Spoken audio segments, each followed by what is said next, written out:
Hello everyone, this is Black and welcome to Black IRL. Today we are watching Degenerosity with the title named Best Artist to Fall Off. This was 2 years ago. And let's get it started. A long duration of individual life. Some are long lived, while others are cut short. Not only can this be applied. Before we get into the video, for real, I love this content, bro. This nigga's so funny, bro. And all his he took time to put all these fucking videos and pictures in here and edited shit. I couldn't do that. It's like he made the video good with the pictures and videos, bro. And all they doing is yapping.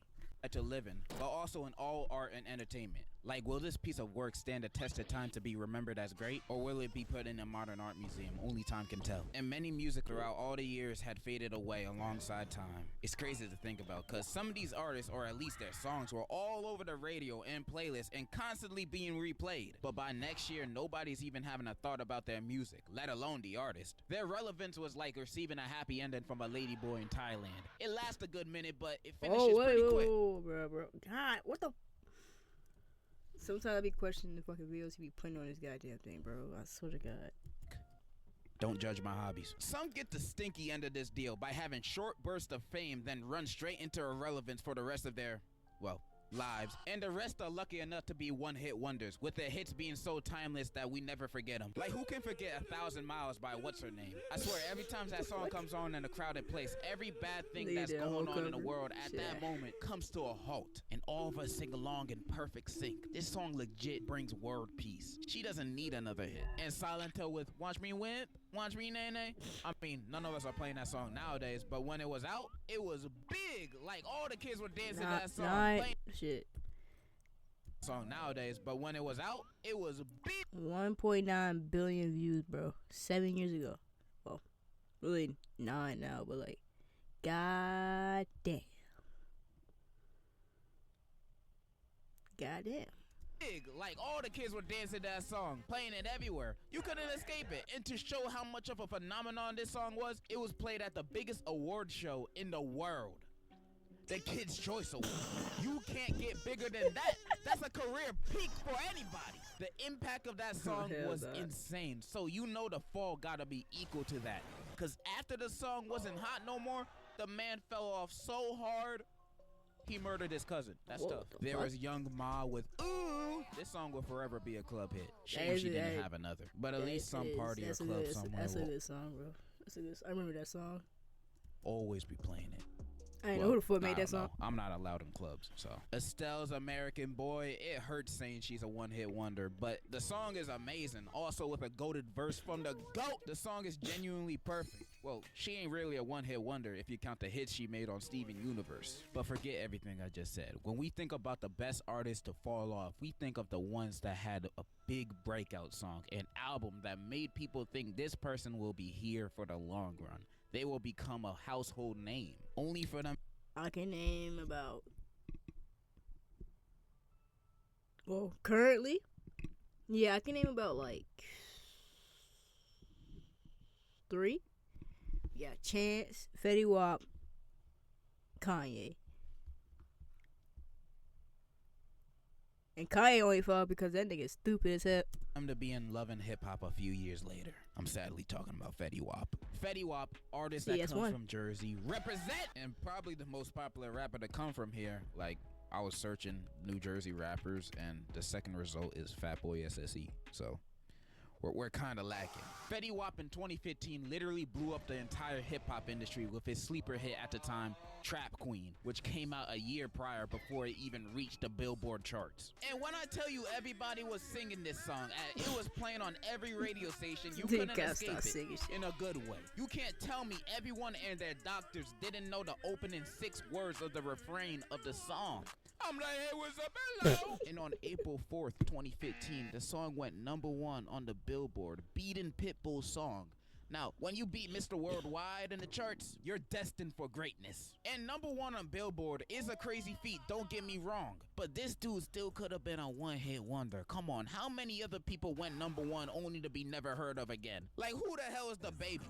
who. But bro proved everyone wrong, cause 1 month after Trap Queen went #1, he released 679 Drake Edition. Now, I have my qualms with Drake, but I like the song. Proving he ain't no one-hit wonder, but at least 2. But soon after that, he released his self-titled studio album. Bro did not waste time. He saw the spotlight was on him, and he took his opportunity in the... Damn. Like, this nigga was, like, literally popping.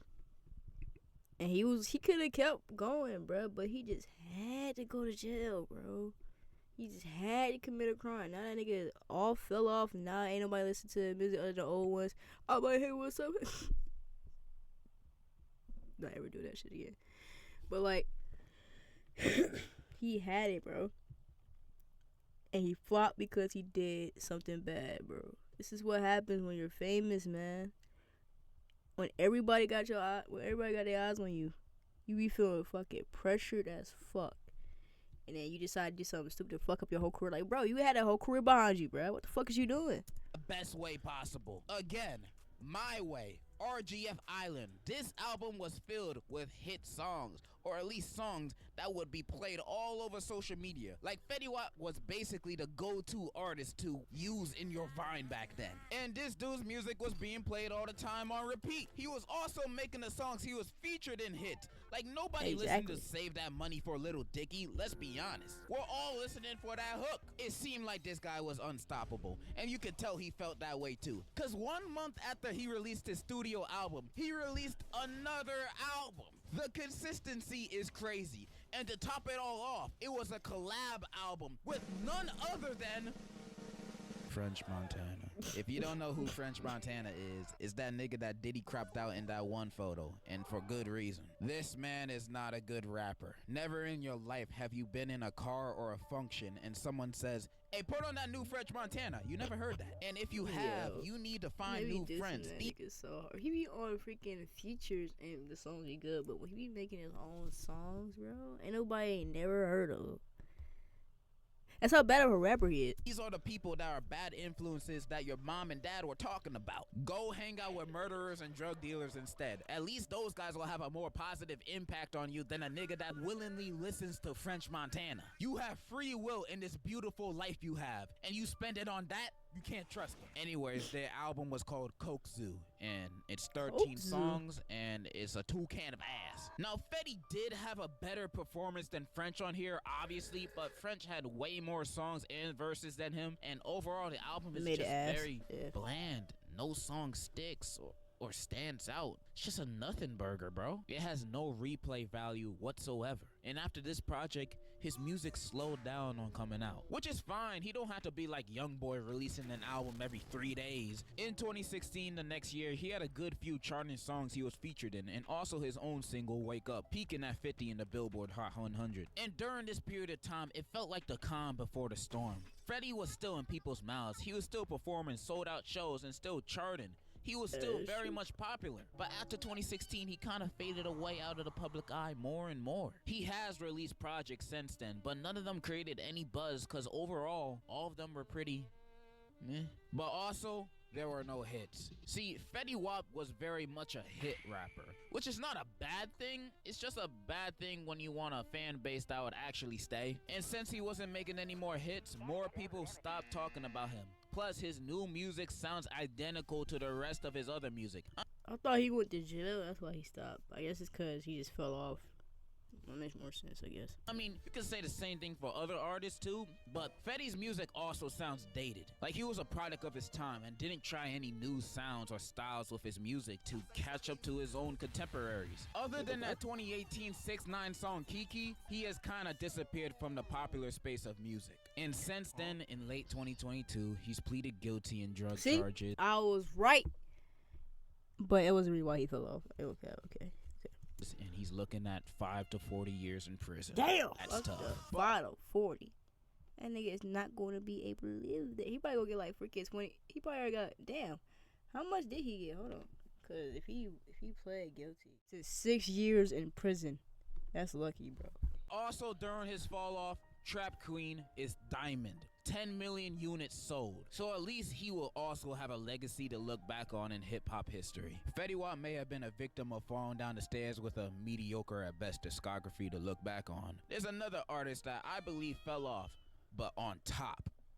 Goat-Ye. Goat-Ye was a solo artist from Australia who started his pro music career in 2001 when he released his self-titled EP. And during these years, he sent his EPs to radio stations, building a name for himself up to the release of his debut album, Like Drawing Blood, in 2006. And this album is actually pretty good. The songs have a unique flow and groove to them, and I'm terrible at describing music I like. The music sounds good to my ears. And apparently others thought the same because this album was pretty successful. By the way, I never heard of this nigga in my life. Indie space. It was critically acclaimed. It was voted best album of 2006 in a listener poll by Triple J, a popular Australian radio station. The track Heart's a Mess was ranked number 8 on the station's Hot 100 of 2006. It also went platinum in Australia. Like, bro wasn't a nobody before his real big hit happened, or at least not a nobody in Aussie land. It even won iTunes Album of the Year in the UK in 2008. Bro was yeah, this looks like some fucking pop Australian shit that I wouldn't even understand, bro. Or like. Never a big deal, and he would become an even bigger one once he released his second solo album in 2011, Making Mirrors, where one of his lead singers. Fuck! It was him. Never fucking mind, bro. We know exactly who this nigga is. How did I not know it was him? Maybe it was because of the beard. Maybe it's because of the beard. Maybe it's because of the beard. Somebody that I used to know, well, blew the fuck up. I love. And I know that song. And I know it was him.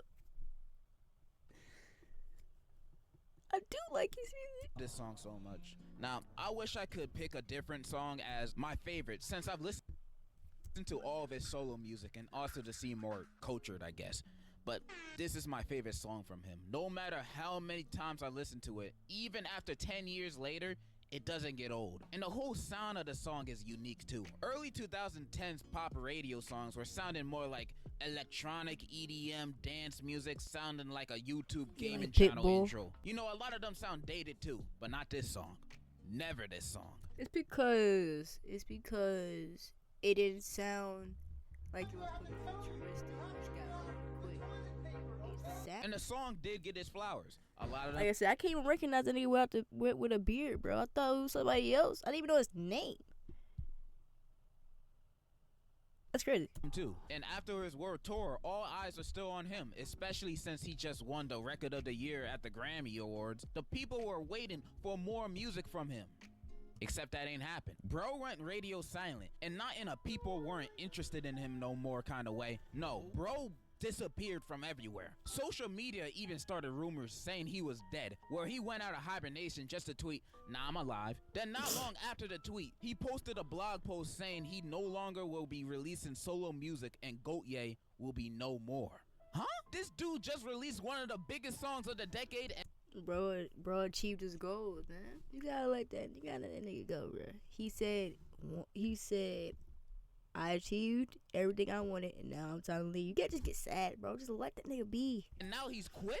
Why? That's like shooting yourself in the foot. What the heck? Well, one, in the post, he said he wanted to only focus working on music with his band, The Basics. By the way, he's in the band. I didn't mention that. And in interviews, he talks as if he doesn't really want the insane fame in the first place, which is fine, I guess, if that's what he wanted. Plus, I bet he can have a steady living for the rest of his life on that one song alone. It's just missed potential. Because Goat-Ye was genuinely a great artist who could have stayed for the long run, instead of that one song being mostly his remembered legacy. Like, Bronte is a great song and has a greater music video. More people should see this. He still releases music with his band The Basics, but I haven't listened to them yet. Plus, I've heard he's mainly the drummer. But Goat-Ye is a great musician, so I wouldn't be surprised if I do like his band too. And maybe, hopefully, he could release more solo music in the future.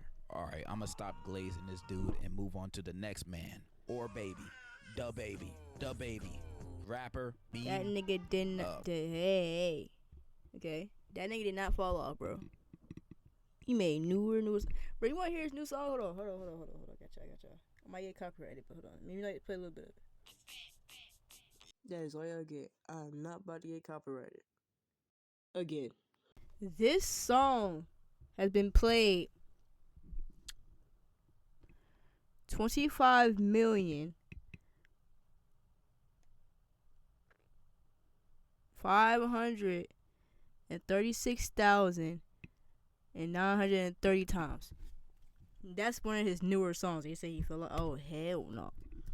Car, he's mad popular. Also, some of y'all might be thinking, I thought this was the best artist to fall off. Why he here? And yeah, he might not be nowhere near the best in anything, but I like Kirk and Baby on Baby. You know, I think he has a better discography than Fetty Wap. So now, although this guy's fall from grace is kind of recent, it's very evident that this man is 100% not the big star he used to be. Bro in 2019 and 2020 was on top. He released 3 albums that made it to the top of the charts. Bro. Had hit after hit. Bro's song Rockstar with Roddy Ricch was #1 for 7 straight weeks. He was nominated for 6 Grammys, endorsement after endorsement, TV performance after performance, getting away with murder at a Walmart. It seemed like nobody could stop this dude. But then this guy decided to be in a bunch of controversies. Assaulting airport kiosk workers. Slapping a female fan for trying to take a picture of him. Beefing with JoJo Siwa just cause she's taller than him. Bro was just constantly getting in trouble. And the final straw was that 2021 Rolling Loud set where he just started saying the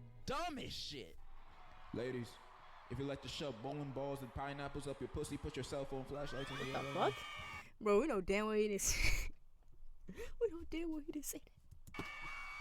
And fellas, if you like sucking on balls, leave. I ain't with that gay stuff, man.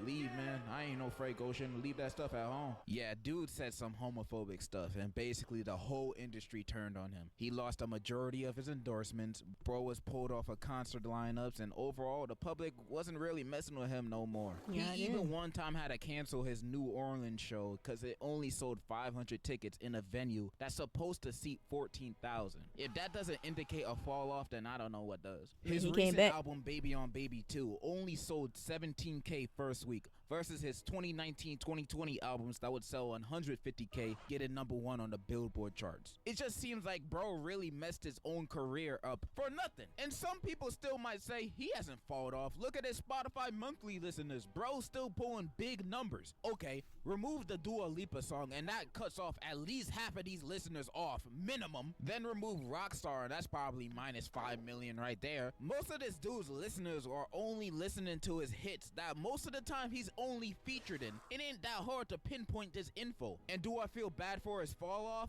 No! Bro did this entirely himself. Even on his new album, Baby on Baby 2, on his song Socks, he says, "Lost 20 million for keeping it real, bitch. I don't give a fuck about no money." Bro isn't even sorry. He basically said all the apologies he said in the past don't mean nothing. But who knows? Maybe he will make a comeback. He has a new song that debuted #92 on the Billboard Hot 100. Although the Repo Reaper on TikTok is the only reason his song is getting any streams. That tells you where his career is at right now. Alright, I gotta move on from this dude and talk about a person that genuinely hurts my soul that I had to say this. Chance the Rapper. Chance the Rapper started his career with bruh. His new stuff, bruh. I can't even listen to it. Like, I got muscles like Superman saying no, nigga, no. With his breakout mixtape 10 Day, which was okay. But then the year after, Acid Rap came out and it was amazing. In my opinion, it's up there with hip-hop's best all-time mixtapes. Bro brought a unique sound to hip-hop with the fun, bouncy, and sometimes melodic tracks here. The whole mixtape brings a supreme vibe to it that a lot of other projects don't bring. Also, his ad-libs going every track, breathtaking, revolutionary. Acid Rap is just a great project that introduced his talents to a much wider audience. Bro was destined to be big, especially upon the release of his album, mixtape, The Coloring Book. In middle school, I adored this album. It was constantly in my rotation, and personally, I loved it more than Acid Rap. I had every song on here. Bro, it shows how old he is now, bro. Cause that shit came out and he was a fucking middle schooler. Nigga, he's like 22 now. Shows how old he is, man. Shows how old he is, bro. Repeat. And my favorite song on the album would change like every week. My favorite is All We Got. No, it's Angels. No, it's No Problems. No, it's Juke Jam. This album is like perfect. I mean, I don't think it's top tier hip hop music or anything, but I have zero complaints about the album other than the mixing and All Night. But I can forgive it. This album is great. I love this album so much. He deserved all the praise and awards he got For from that it. album This alone. album was a big part of my But middle he school fell off. days, and Chance was definitely one of my favorite rappers, period, during that Yeah, time. he was my favorite rapper too till he fucking fell off, bruh. God damn it, man. I was deeply anticipating more Chance music in the future. I mean, he met Kanye West. He was never going to fail, right? So his next project was bound to succeed. And then it happened. 3 years after the coloring book, he announced his debut album, The Big Day. Holy guacamole. This was a big day for me. I couldn't wait. I was ready. And on Friday morning, 12 a.m. on release, I put on my headphones. I could feel the sweat going down my gluteus maximus. I am so happy. Then I pressed play.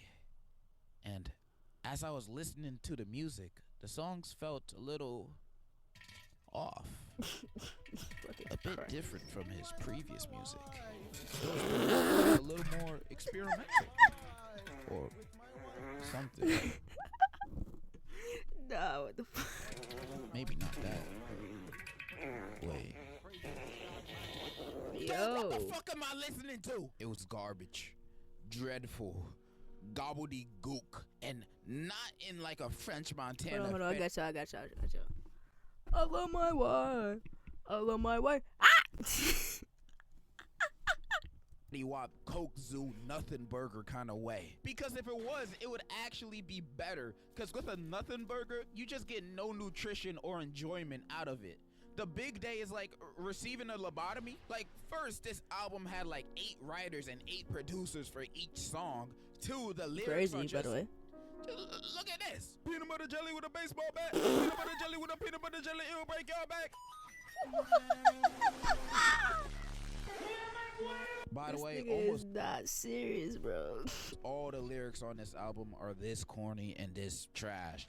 And when he's not talking about peanut butter jelly or God, he's talking about loving his wife. Now, I understand you love your wife, dude. I love your wife too. But if you're not gonna talk about your love for her in any kind of interesting way, or do it in any other creative way other than just say, I love her and she's beautiful, she's my queen, bro, can you talk about something else? Can you talk about doing drugs again, please? Talk about doing Every song drugs has the same rhythm, tone, feel. It doesn't change or do anything interesting, which is even worse since this album is almost an hour and 20 minutes long. Honestly, this is probably the most disappointing album from an artist I loved I've ever listened to. Cause even with the albums I don't like from artists that I love, there's usually a good few tracks I would come back to, that I like, but not this one.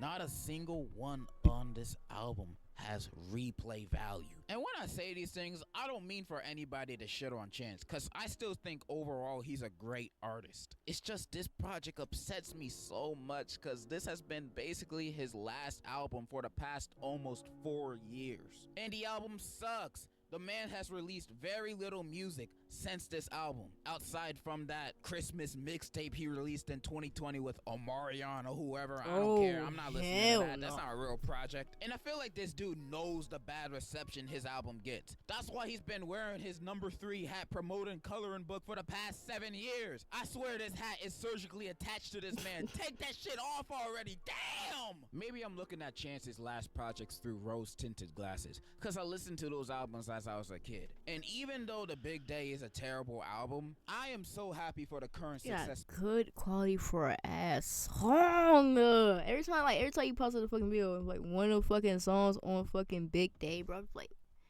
what? The quality is so good, but the song is so ass.